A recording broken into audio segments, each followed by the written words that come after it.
Eu estou aqui com uma convidada muito especial, a Lindália Zunqueira. Lindália, por favor, se apresente para nós.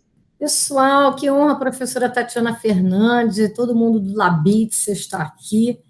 Então, eu costumo me apresentar assim, olha, sou mulher, 55 anos, tenho 3 filhos, um de 30, um de 28, um de 20, e comecei, né, na escola pública, né, então, filhas de imigrantes portugueses, e a educação me transformou, né, foi a educação, e principalmente minha mãe, mulher que acreditava, né, que a gente pode ser o que a gente quiser, que me impulsionou. Então, eu consegui estudar, fazer engenharia no UFRJ, e depois, numa carreira executiva, sempre trabalhei com a área de inovação e tecnologia, fui a primeira brasileira selecionada pela NASA em 2010. Então, hoje eu sou CEO da Ions Innovation, do Hack in Rio, que é considerado o maior hackathon da América Latina. Sou do Conselho do Centro de Tecnologia Smart, do CT Smart, desde a fundação. Do Conselho Editorial do MIT Technology Review. Sou embaixadora da Global Woman in Tech, presente em mais de 100 países. E investidora anjo, professora, mentora, né? No fundo, assim, hoje você faz o que você ama, né, desde que isso esteja dentro do teu propósito de vida, e meu propósito de vida é ajudar outras pessoas dentro da área de educação. Então, Lindália, de novo, boa noite. É um prazerzão ter você aqui. A gente está até meio que rindo, assim, né? Depois dessa apresentação aí. Então, eu vou começar com a primeira pergunta. Você poderia descrever, assim, para a gente uma atividade inovadora que você participou ou que você coordenou, que para você foi a coisa que mais te impactou em toda essa sua trajetória, em toda a sua carreira? Tem algumas, mas vou citar duas, né, que foi quando eu assumi a área de inovação da Rede Globo, em 2005. Então, em 2005, não se tinha modelos de inovação aberta, né, o Open Innovation, né, dentro de outras cadeias. Tinha indústrias, né, mas não dentro de, né, processos criativos, né, projetos, etc. Então, eu criei 9 Rede Globo e a gente começou com 9 pessoas e diziam que a gente era maluco. Hoje em dia, ser chamado de maluco é um elogio. É sinal que, de fato, você está fazendo alguma coisa diferente, né, que está disruptando. Então, a gente começou com 9 pessoas e em menos de 3 meses a gente tinha 1.800 pessoas, de diversos setores, de diversas idades, de diversas hierarquias, né, compondo o que eu chamava na época de células multidisciplinares, né, você tinha que, para desenvolver o seu projeto, obrigatoriamente escolher pessoas de áreas diferentes. Porque se você está fazendo um projeto de engenharia e só escolhe engenheiros, os engenheiros vão olhar sempre com o mesmo óculos, né? E você tem que trazer outras bagagens para olhar de formas diferentes os caminhos de solução daquilo. Resultado: em 3 meses, 1.800 pessoas, 347 projetos desenvolvidos, e a gente, então, ganhou o prêmio de inovação, que foi o IBC Innovation Awards, né, em 2012, né, que ninguém tinha ganho, e, na verdade, o meu melhor presente nesse projeto, né, a gente depois criou uma exposição de todos os projetos, eles chamaram as famílias, então, em vez daqueles estúdios da Globo terem uma montagem de um cenário de novela, a gente tinha exposição de todas as inovações e tecnologias geradas, e o grande sonho deles é que as famílias, né, os filhos, os parentes, pudessem ver o que eles fazem atrás das câmeras. E não era só voltada para tecnologias de MediaTek, era voltada para toda aquela comunidade, né, do Projac, chamava Projac, né, que é a Central Globo de Produção, que fica no Rio. Você, por exemplo, tinha uma célula de sustentabilidade, na qual tinha uma novela na época, né, que era Brasil, não sei o quê, né, que tinha um lixão, lembra? Então, esse lixão para depois, era um lixão limpo, mas para depois tirar aquilo tudo que foi montado na cidade cenográfica, eles iam gastar 3 milhões de reais só de caminhões para retirar aquilo. E aí um analista de suprimentos, quer dizer, diversas áreas diferentes. Então, um analista de suprimento falou assim, não vou contratar esse tanto de caminhão, a gente vai descobrir um jeito diferente de fazer isso. E aí eles conseguiram, né, resolver esse problema, economizaram 3 milhões e não impactaram, inclusive, o meio ambiente. Então, eles tinham empresas que tinham interesse, né, de reciclagem naquele lixo, tinha empresas que podiam transformar aquele lixo em novos produtos, né, em até novos materiais de construção, enfim. E, com isso, ele inspirou muita gente, porque ele mostra que não necessariamente uma inovação tem que ser algo de base tecnológica. Pode ser uma mudança de processo, uma mudança de comunicação, né, uma mudança de serviço, de produto, não necessariamente só startups ou coisas que você faça, né, de pesquisa. Uma pesquisa para virar uma inovação, como disse Silvio Meira, né, o grande mestre aí do Porto Digital em Recife, é gerar mais e melhores notas fiscais. Né? Então, se não é uma boa ideia, uma ideia criativa, né, é uma coisa bacana, mas uma inovação tem que vir a mercado, tem que, de fato, sair do papel, sair da ideia, ser desenvolvido e atender uma necessidade real do mercado. E a outra coisa, então, assim, essa da Globo me marcou muito porque não tinham referências, né? Em 2005 não tinha referências, assim, sobre programas de inovação, metodologia, como que a gente ia começar isso, né? Inclusive, a gente fazia um encontro, igual vocês estão fazendo aqui, compartilhando, né? Um encontro uma vez por semana e trazia profissionais de áreas diferentes que não da área de mídia, para poder as pessoas se inspirarem. Então, eu criei uma metodologia, né, chamada 5 Is, né, que começava no processo de ideação, depois começava na inspiração, que é justamente esse encontro, depois ideação, que é a fase já de começar desenvolvendo o projeto, depois implantação do piloto, enfim, aí depois eu compartilho com vocês. Mas é muito interessante você ver que, no fundo, o que eu aprendi na NASA não foram só as novas tecnologias exponenciais, né, robótica, inteligência artificial, nanotecnologia, foi descobrir que, na verdade, o que importa da tecnologia não é o que você sabe, mas o que você faz com o que você sabe. É como que você usa a tecnologia de uma maneira simples para resolver problemas complexos, né, e de uma forma que seja acessível a todo mundo. E a outra grande, então, projeto foi que, depois que eu saí da Globo em 2013, o grupo Estácio, né, que é uma universidade, aí tinha 700 mil alunos na época, em 2015, me convidou para criar a área de inovação da universidade. Então, eu tinha um braço de pesquisa e desenvolvimento, como que a gente inovaria no processo de aprendizagem, na sala de aula, para facilitar os professores, né? Então, as 2 primeiras patentes da Estácio eu que criei, então, a gente criou um equipamento para a sala de aula que pudesse ser interativo, então, agora a gente está aqui no online, né? Mas naquela época não tinha isso, né? Então, a gente, por exemplo, conseguiu fazer igual o Minority Report, a gente transformou uma televisão comum numa televisão inteligente, de forma que o professor podia escrever, podia acessar a internet, e se o aluno quisesse compartilhar algum conteúdo, ele deslizava assim no celular e ia parar lá na tela do professor. Então, isso chama Internet of Things, internet das coisas, em que máquina conversa com máquina, e era muito mais barato do que um data show. Então, e a gente construiu isso junto com os professores. Então, eu primeiro testei tudo que tinha no mercado, que a gente não vai inventar roda, se já existe alguma solução, vamos implantar, mas as soluções ou eram muito caras, ou eram difíceis de ser usadas. Se eu tenho uma inovação que eu tenho que ensinar o usuário a usar, já tem alguma coisa errada. A Apple só escalou do jeito que ela escalou, não porque ela é tecnologicamente mais robusta que os outros concorrentes, mas que era simples de usar. Não precisava ensinar para usar.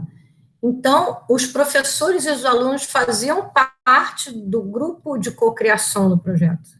Então, a gente incluía as pessoas no grupo de desenvolvimento, que é para eles que a gente vai fazer. Então, às vezes, uma boa ideia, para mim, pode não ser, né, para o usuário final. Então, tinha esse braço de P&D, tinha um braço de cultura interna organizacional.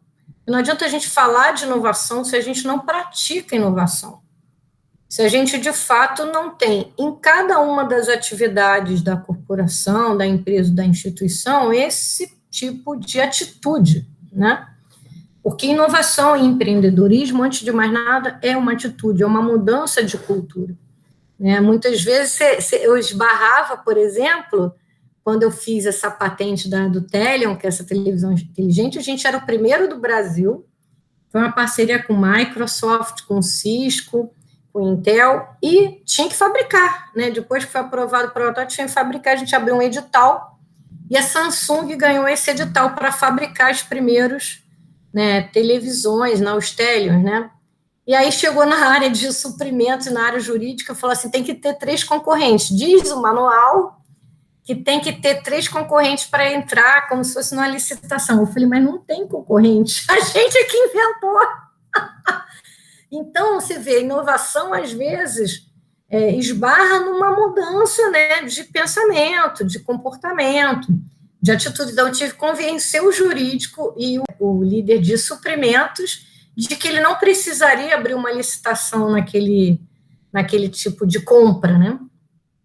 Então, por isso que é importante, qualquer programa de inovação que você faça, você incluir essas pessoas, né, que fazem parte aí do ecossistema. E o terceiro braço foi criar a primeira pré-aceleradora de startups do Brasil.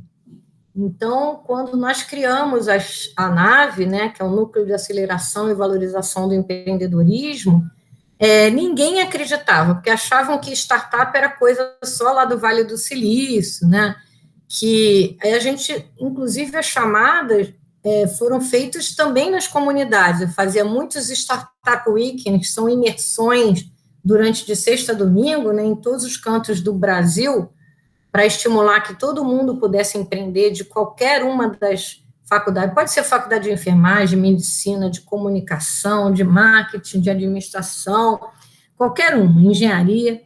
E aí, com isso, a gente fez na comunidade da Providência, aqui no Rio de Janeiro.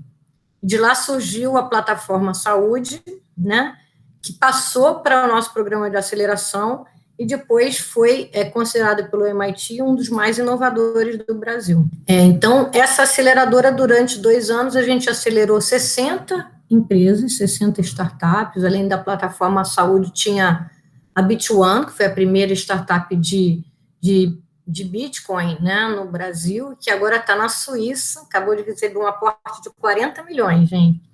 Então, a gente criou essa metodologia, tinha mentores também de diversas outras instituições de ensino, não só da Estácio, né, e foi em 4 meses eles aceleravam, mas eles tinham que mostrar resultados reais, não adianta você criar só um PowerPoint. Então, a cada mês, se eles não conseguissem tracionar, que a gente chama, né, fazer as atividades de acordo com cada fase, eles eram eliminados. Aí falavam assim, Linda, é tão cruel. Não é cruel, a vida é assim, né? Se você não for movido a desafios e encarar esses desafios como meta de desenvolvimento pessoal mesmo, além de profissional, você nunca vai conseguir enfrentar um mercado que é muito mais difícil, né? A concorrência no mercado real é muito mais difícil.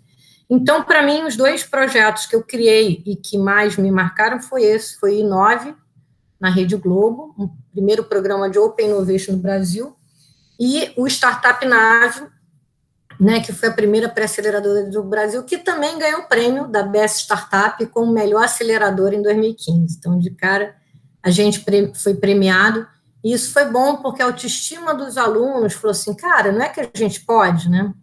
Então, qualquer um pode, gente, não precisa ser Einstein, não precisa ser gênio, não precisa ser dos Estados Unidos, do Vale do Silício. Às vezes, quando você está aqui na comunidade, é onde você descobre os maiores problemas, né? Dentro de cada setor tem inúmeros problemas ainda a serem resolvidos, então a gente tem oportunidade aí aberta para a gente inovar. Caramba! Assim, uau! Acho que eu tô ouvindo você falando, Lindaia, e eu tô percebendo o quanto o seu trabalho impacta na nossa vida sem a gente perceber. Então, você deu o exemplo da novela da Avenida Brasil, que foi uma super novela, e assim, eu já vi algumas matérias, algumas coisas falando justamente sobre o background da novela, então foi uma coisa que me impactou. Eu estudei na Estácio, então tenho certeza que o seu projeto me impactou. Eu trabalhei numa startup, então acho que se eu conseguir trabalhar numa startup hoje, foi porque lá atrás, quando pegou esse acelerador de startup, com certeza a gente veio no gancho. Então, assim, a dimensão do seu trabalho realmente, parabéns, consegue atingir a todas nós, né? Somos aqui 5 mulheres estudando, pesquisadoras, pioneiras, e só me inspira. Pegando um gancho... Vamos lá, eu aprendo com vocês também, com certeza. É isso. Vai lá, Suelene, né? Suelene, isso. Pegando um gancho também. Eu fiz faculdade de engenharia e de música. Então, eu fiz bacharelado em música na Estácio Engenharia. Também me chamavam de maluca, mas música é matemática. E muito importante a gente estar produzindo, né? E fazendo tudo com prazer, como você falou, vontade e muita excelência. A minha primeira graduação foi eu comecei a fazer na Estácio, foi de publicidade. Então, eu passei por bastante coisa lá também. É necessário, né? Saber divulgar, saber se comunicar, saber passar uma mensagem, né? Sim. Publicidade hoje, mais do que nunca, em todos os canais de comunicação, é muito importante. Sim, foi um background realmente muito importante. E pegando um gancho sobre as suas gestões, eu quero fazer uma pergunta sobre o Hack in Rio, né? Que é um mega evento. Assim, quando a Tati falou com a gente, ela passou sua ficha, eu falei, gente, sonho participar do Hack in Rio, né? Todo mundo fica atento, todo mundo acompanha. E eu quero saber como foi para você organizar esse evento, o que você mais curtiu organizando esse evento, qual foi o maior desafio, enfim, fala um pouquinho pra gente sobre o Hack in Rio. Amiga, foi a coisa mais louca que eu já fiz. Porque fazer evento é coisa de maluco. Na verdade, eu queria resolver um problema do Rio de Janeiro.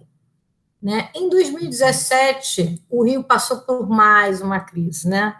Então, a autoestima da população muito embaixo. E com a crise financeira que teve em 2017, a gente teve uma evasão. Então, muitos jovens de talento como vocês foram embora do Rio, né? Muitos profissionais, muitos empreendedores, investidores, empresas. A gente andava na rua, parecia que não tinha ninguém. E, com isso, os meus filhos, né, tiveram que, inclusive, estudar fora, né, para arrumar trabalho e estudo. Então, daí eles falaram, não, mas mãe, você tem que ficar, porque você tem que salvar esse barco, senão vai todo mundo querer pegar uma caravela e ir embora para Portugal, não vai caber todo mundo lá. E aí eu falei, mas como é que eu vou fazer? Porque assim, a gente não pode, né? Não dá para a gente sozinha consertar o mundo.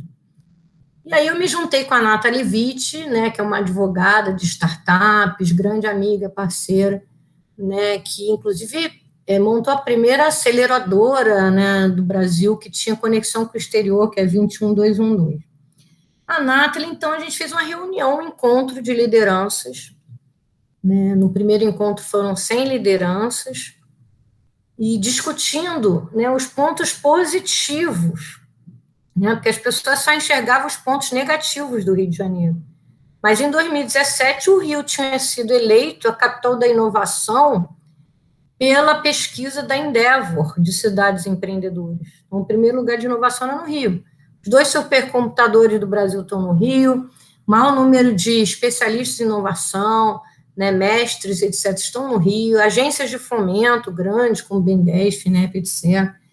Falei, então a gente tem que resgatar esses pontos positivos e multiplicar, porque o Grupo Trigo, que é um grupo grande, né, do Brasil, que é o Spoleto, ele podia estar em São Paulo e continuar no Rio. A Vetex, que é hoje uma startup unicórnio, podia estar em qualquer lugar e continua no Rio. Os fundadores fazem questão de continuar no Rio. Então, se eles conseguem, né, a gente tem que multiplicar essas melhores práticas e, né, mudar a imagem, né, a comunicação, inclusive, porque as notícias boas de coisas sensacionais que estão acontecendo no Rio, às vezes não aparecem na mídia, aparece só coisas que não são tão positivas. E com esse movimento de 100 pessoas, a gente fundou o Juntos pelo Rio. Esse movimento social apartidário foi ganhando também volume e escala. Em 3 meses, a gente tinha 1.200 pessoas, de 15 diferentes clusters setoriais. Então, tinha desde a Petrobras ao Instituto de Clima e Sociedade, né, desde da Rede D'Or, né, as startups ABS de saúde, né, que é a ABS Startup de Saúde. E com isso, né, existe um aprendizado lá do MIT, né, que a gente tem que juntar a pentahélice para formar um ecossistema, né, governo, academia, investidores, empreendedores e empresas. E foi isso que eu busquei fazer. E daí, a gente tinha que fazer algo que marcasse, né, que não parecesse que eram só encontros, eventos, né, discussões e trocas de informação. Então, eu falei, sabe de uma coisa? Vamos fazer um grande hackathon, um coletivo de hackathons. Né, a PUC já fazia o Hack in Health, que é de saúde, a Sebrae fazia o Hack Tour, de turismo com as novos conhecimentos, enfim, cada um fazia um, e não tinha muita visibilidade, nem esses projetos que eram gerados nessas 42 horas de maratona, depois ficávamos sabendo. Então, eu falei, vamos juntar todo mundo, cada um faz seu hackathon, né, no mesmo espaço, no mesmo final de semana. Então, eu anunciei o Hack in Rio, dia 1º de março, que é dia do aniversário da cidade, de 2018, falando que em julho a gente ia fazer o maior hackathon no Brasil. Porque é isso, né? Se é que é de publicidade, a gente tinha que criar, né, uma coisa que chamasse atenção. Senão, a gente falava com as empresas, ninguém queria fazer nada no Rio. Perguntar, você não quer fazer em São Paulo? Então, naquela altura, em 2018, o maior hackathon que tinha tido era da IBM com 300 pessoas. Se a gente fosse 301, já é maior do Brasil, né? Então, a gente coloca a meta. Então, vamos ter pelo menos 301 pessoas. Enfim, gente, a gente dividiu em 15 clusters setoriais, então tinha saúde, educação, turismo, energia, sustentabilidade, segurança, todos esses setores. E não só fomos o maior do Brasil, como fomos o maior da América Latina. A gente juntou 2.800 pessoas em 2018. Projetos incríveis foram gerados naquele final de semana e impactou demais a sociedade. Então, eu entendi naquele momento que o grande propósito do Hack in Rio era incentivar que as pessoas aprendessem a programar. Hoje tem mais de 750 mil vagas em aberto na área de TI, né, na área desses novos skills digitais, né, mesmo marketing digital, etc. E não tem profissional qualificado. Né, então, a gente vai ter que se recapacitar em todas as faculdades, assim. Né, se você hoje está aprendendo algo na área de saúde, a área de saúde, né, já tem inteligência artificial, já tem robótica, né, já usa cloud, né, para compartilhar as informações. Então, a gente tinha que, então, pensar por que tem tanto curso gratuito, tanta oportunidade que se cria nas instituições de ensino e as pessoas não estão buscando esses caminhos que estão abertos, essas oportunidades. Aí a gente vê que tem 2 questões. É que, às vezes, o jovem acha que ele não é capaz. Tem uma barreira invisível, né, de achar que, isso deve ser muito difícil, isso não deve ser para mim, eu não sou boa em matemática. Não precisa ser boa em matemática para aprender um pensamento computacional, que é, no fundo, um processo. Como que eu vou ensinar uma máquina a fazer o que eu quero? Primeiro você faz isso, depois você faz aquilo, é um processo. Então, essa é a primeira barreira. Segundo, é que tem uma coisa de linguagem, né? Se você for conversar com um médico e ele for falar os termos técnicos, você parece que ele está falando outra língua, assim como se você for falar com um advogado, né, data vênia é uma outra linguagem. Se você for falar com o pessoal de marketing, eles começam, qual é o briefing? né? Como é que a gente vai fazer um brainstorming? Se você pensar, o advogado não vai entender o que o cara de marketing está falando. Você acaba criando linguagens, né, por nicho. Então, as pessoas começavam a achar que aquilo era um outro mundo, né, que esse mundo da tecnologia é um mundo invisível. Não, é um mundo que dá para você adequar as linguagens que tem hoje na tecnologia no seu dia a dia. Então, a gente assumiu isso como uma missão. O REC em Rio 2018, como eu falei, teve 2.800 pessoas, em 2019 teve 3.500 pessoas. Em 2020, no dia 13 de março, na Casa Feijão, quando eu estava fazendo o lançamento, fechou tudo na pandemia. O que a gente fez? A gente tombou para o digital. A gente primeiro criou o SOS Covid, né, porque tinha uma questão emergencial. Quais eram as soluções de startups, de pesquisadores, de empresas que podiam ajudar as comunidades locais? E aí a gente formou uma grande rede e em uma semana a gente levantou 300 soluções para as comunidades. Na área de assistência social, na área de saúde, de educação, de logística, né, de cooperativismo. E depois, então, as universidades pediram, Lindália, vamos fazer um hackathon online? E eu falei, mas de um hackathon, que é uma maratona de 42 horas, sai um protótipo funcional, sai um MVP, que é o mínimo produto viável. Mas tem que amadurecer um pouco mais para ir a mercado. E aí todos os estudantes estavam pedindo, porque eles estavam em casa, tendo horas e horas de aula, sem saber o que seria do futuro, né? A pandemia, num primeiro momento, não era conhecida ou previsível. Até hoje a gente ainda não sabe, mas já tem algumas respostas. E aí eu criei um dashboard online para poder integrar, para criar a mesma experiência do ambiente presencial no virtual. 80 instituições de ensino participaram aí, não só do Brasil, mas Portugal, Angola, Moçambique e Macau. Porque aí o digital promove isso, né? Você não tem fronteira.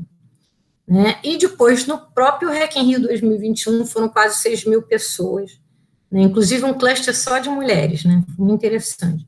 E a gente vê histórias incríveis, por exemplo, tem um rapaz que foi para o primeiro hackathon em 2018 sem saber nada. E dali ele viu que ele era capaz de aprender, aí ele foi procurar os cursos e hoje ele é o CTO da Escola Eleva, né? Aquela escola que o Lema montou. CTO é o Chief Technology Officer, né, a pessoa que cuida de toda a parte de tecnologia. Então, em menos de 2 anos, olha o crescimento de carreira que ele teve. Assim como teve uma outra menina em 2019, a Daila, que ela era uma videomaker.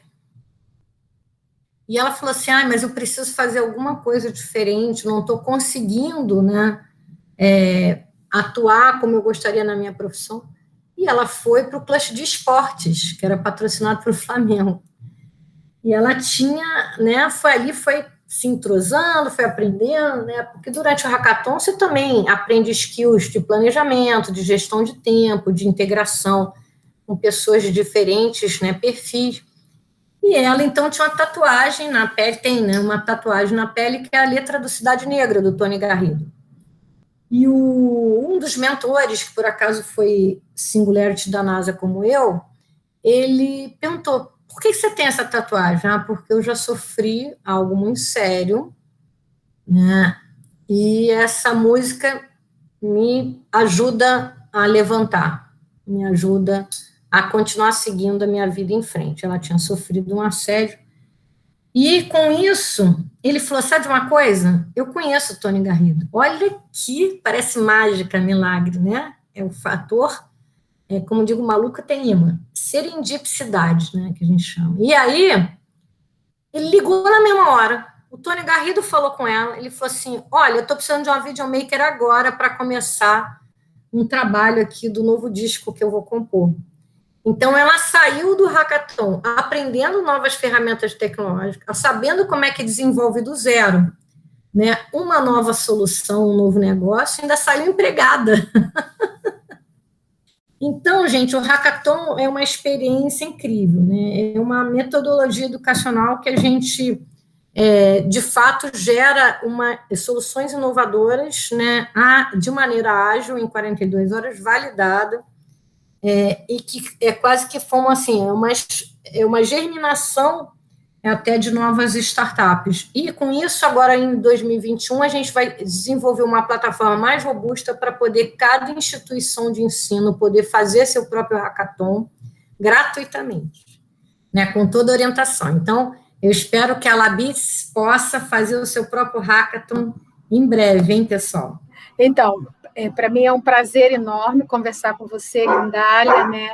Eu, então, que sou de uma geração, né, do século passado de formação, lidar com inovação, sou da área da saúde, então ouvir você falar sobre isso, né, me remete muito à possibilidade da gente inovar sempre, né?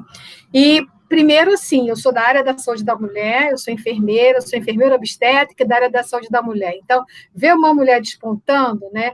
E eu perguntava aí para as meninas, as relações de gênero, eles estão sempre fazendo com que a gente, aqui e ali, esbarre algum, né?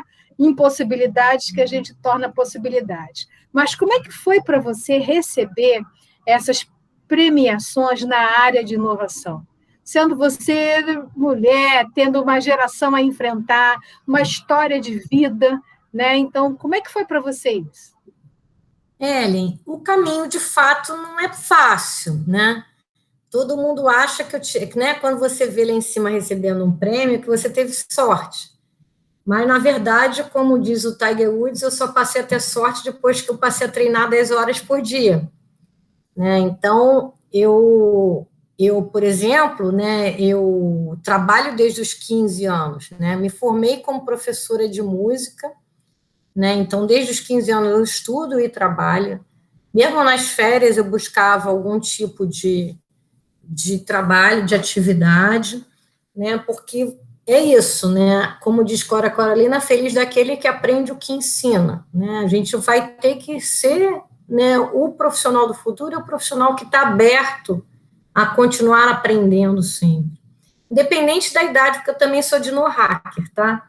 Mas, você está falando de enfermeira, eu lembrei de um caso de uma enfermeira que se candidatou ao programa do Startup Nave, lá de Maceió, e ela estava com câncer, tinha filhos, ela passou no programa, largou tudo lá, veio para cá, mergulhou de tal maneira nesse desejo, nesse sonho que ela tinha, que não só ela realmente desenvolveu a startup, que era ligada à triagem, né, de atendimentos de emergência, ela como enfermeira sofria esse dilema de, às vezes, no hospital, era tanta gente para ser atendida que você não sabia qual era o caso mais grave, qual não era, né? E como ela voltou para Maceió, ficou curada do câncer, e hoje ela tem um grande programa chamado Mulheres Conectadas para ajudar outras mulheres. Então, é uma corrente do bem de fato. E receber prêmios de inovação, para mim, é sempre vamos dizer assim, o resultado de um trabalho de equipe, de fato. Ninguém inova sozinho. Não existe inovação sem colaboração.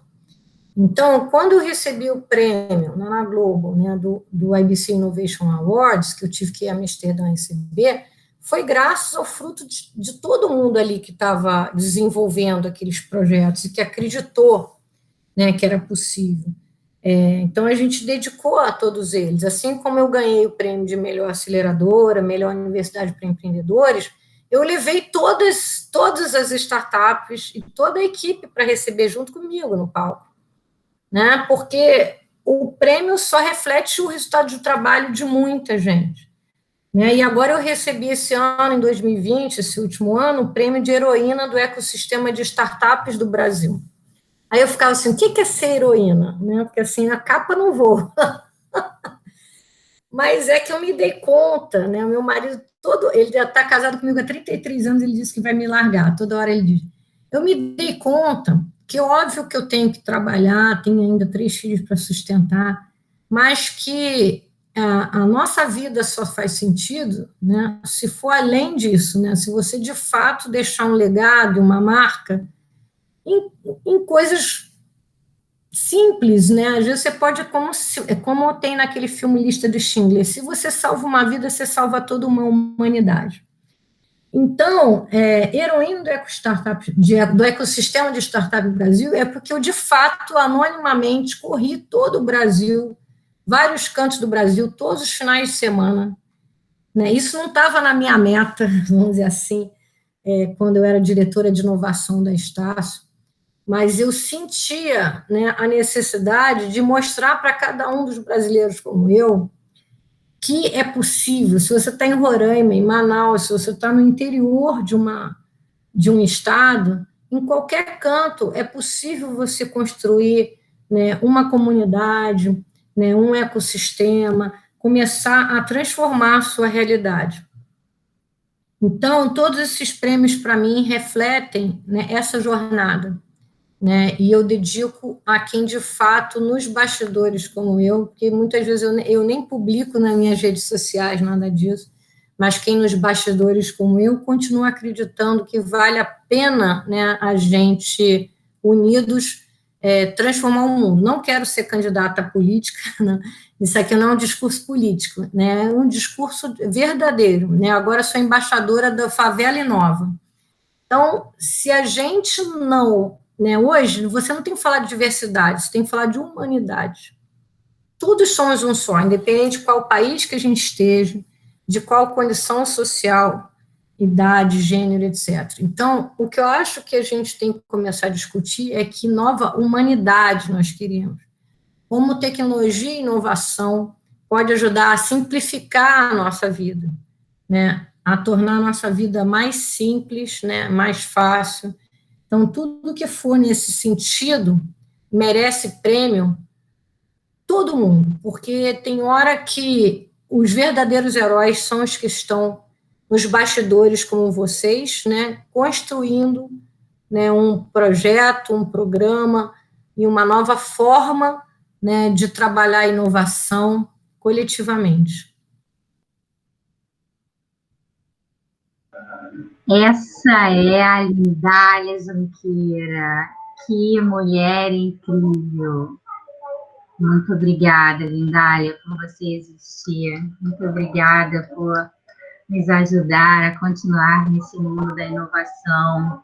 E obrigada por estar aqui conosco e trazer essa inspiração para nós. Assim, e agora que eu conheço vocês, eu vou acompanhar e vou cobrar, hein? Vou querer que você continue evoluindo cada vez mais. Como mentora do Hack in Rio, estou sempre. Lógico.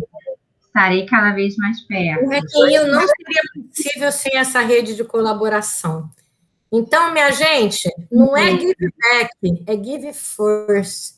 Primeiro você estenda a mão e faça, e ajude o próximo a fazer, né, para depois você, de fato, encontrar a escada para continuar subindo. Tá bom? Um beijo, meus queridos, minhas queridas. Muito obrigada, Lindália. Muito bom. Feliz demais. Labix!